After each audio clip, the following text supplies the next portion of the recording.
Merhabalar, Gül'ün Mutfak Aşkı YouTube kanalına hoş geldiniz. Sizler için kanalımda bugün hazırlayacağım tarif patlıcanlı ve peynirli gözleme tarifi. Tüm detaylarıyla göstereceğim. Bu güzel lezzeti sizlere nacizane sunmaya çalışacağım. Patlıcanlı gözleme için 1 kilo patlıcan kullandım. Dış kabuklarını soyarak patlıcanın tarifinin yapılışına başlıyorum. Kabuklarını soyduğum patlıcanları ince dilimler halinde kesip küçük küpler halinde doğrayacağım. Daha önce patlıcanlı gözleme yaptınız mı, yediniz mi bilmiyorum ama kesinlikle yemeniz gereken lezzetlerden birisi patlıcanlı gözleme tarifi.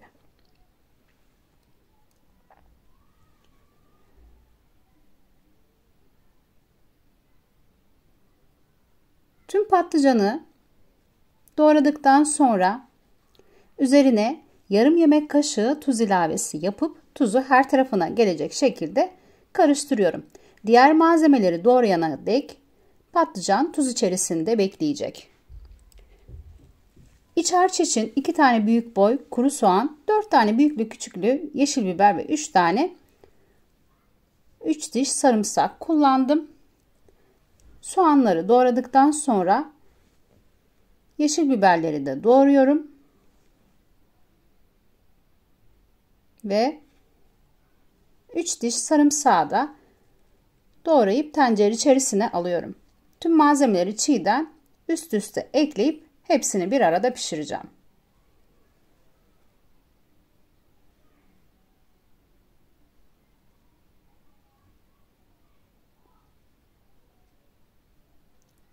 Patlıcanı tuzda bekletmiştim. Sonrasında güzelce yıkadım ve gördüğünüz gibi elimle fazla suyunu sıkıp tencere içerisine alıyorum.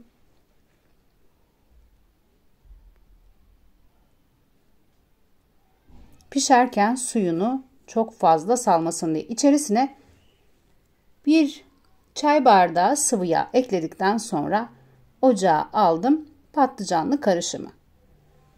Gördüğünüz gibi karıştırarak pişirmeye bıraktım. Ağzı kapalı bir şekilde pişireceğim. Yavaş yavaş rengi değişmeye başladı. Yarım yemek kaşığı pul biber ilavesi yaptım. 1 çay kaşığı 7 baharat ve 1 çay kaşığı kadar karabiber ekledim. İçerisine biraz acılı bir karışım oldu. Siz acı oranını kendi damak tadınıza göre ayarlayabilirsiniz.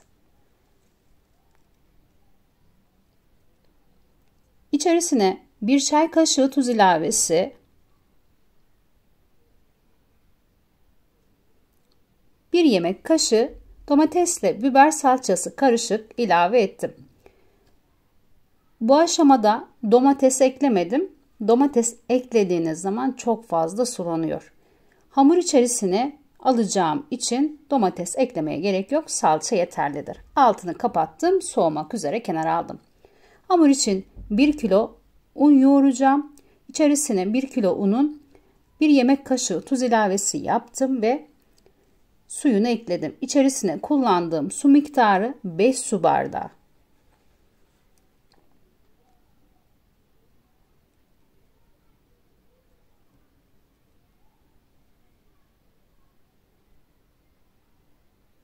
Pürüzsüz bir kıvam alıncaya dek hamuru iyice yoğuruyorum. Gördüğünüz gibi hamuru yoğurdum ve kenara aldım. Sıra geldi peynirli iç harcı hazırlamaya. 100 gram rendelenmiş kaşar, 100 gram beyaz peynir, 100 gram da sert yağlı beyaz peynir kullanacağım. Peynirli iç harç için. Tüm peynirleri gördüğünüz gibi çatalla ezdim. Patlıcan iç harç da soğudu. Sıra geldi hamuru bezelere ayırmaya. Biraz aşamalı bir tarif ama inanın lezzeti şahane bir tarif. Gördüğünüz gibi bezelere ayırıyorum. Tüm bezeleri hazırladım. Bir tepsi içerisine alacağım ve açmaya başlayacağım hamurları.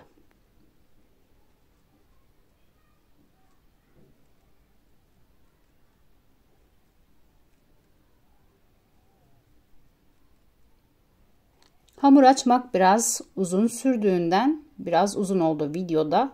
Umarım sıkılmadan izlersiniz. Gördüğünüz gibi hamuru açmaya başladım.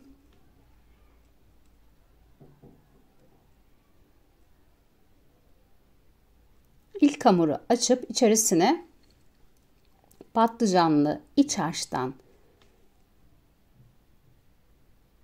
koyacağım ve güzelce tava içerisinde pişireceğim.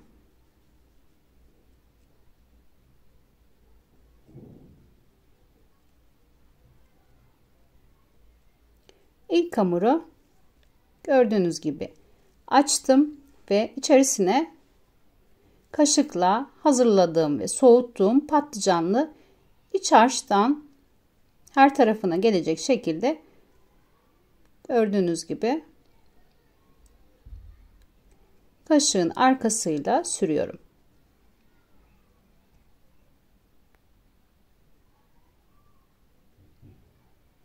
İlk gözlemeyi kapattım ve tava içerisine, kızgın tava içerisine alıyorum. Önceden tavayı ısıtmıştım. İlk gözlemeyi aldım ve ikinci gözlemeyi açıyorum. Patlıcanlı gözleme biraz et, biraz da mantar lezzetine benziyor. Sizler de hazırladığınızda beğeneceğinizi düşünüyorum bu güzel lezzeti.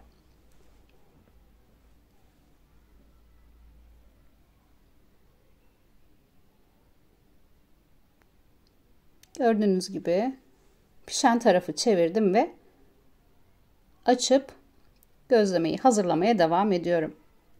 Her aşamasını sizlere göstermeye çalıştım. Umarım sıkılmadan izlerseniz bazen eleştirebiliyorsunuz videolar biraz uzun olmuş diye. Bildiğiniz gibi hamur açılan bir video biraz da aşamalı bir tarif olduğu için aşamalarını da göstermek için uzun tutmak zorundaydım. Yine de bu kısa hali düşünün artık ne kadar zaman aldığını. Gördüğünüz gibi ikinci gözlemeyi de aldım tavaya ve ilk gözlemeyi pişirdim, kenara koydum. Gözlemeleri tereyağıyla ocaktan aldıktan sonra arkalı önlü bu şekilde yağlayıp üst üste koyacağım.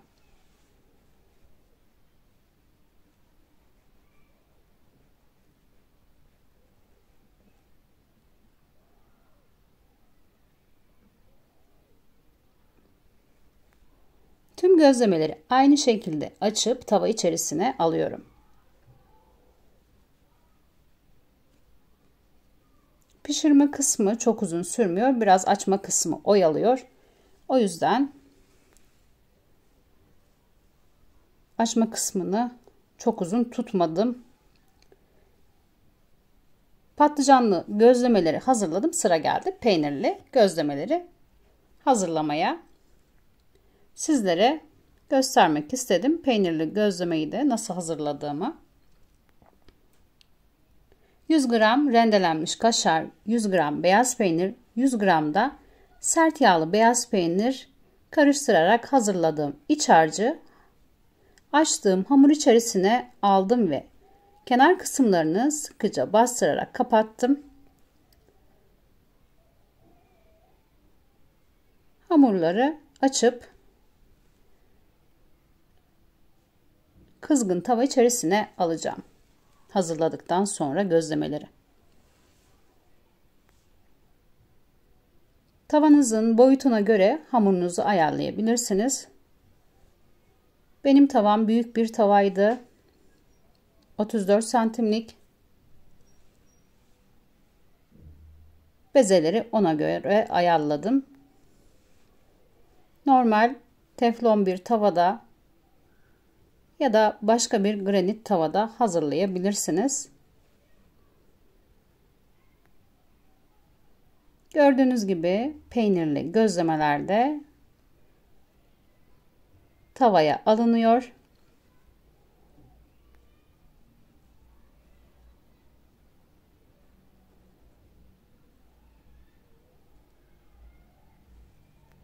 pişen gözlemeleri tava içerisinden alacağım.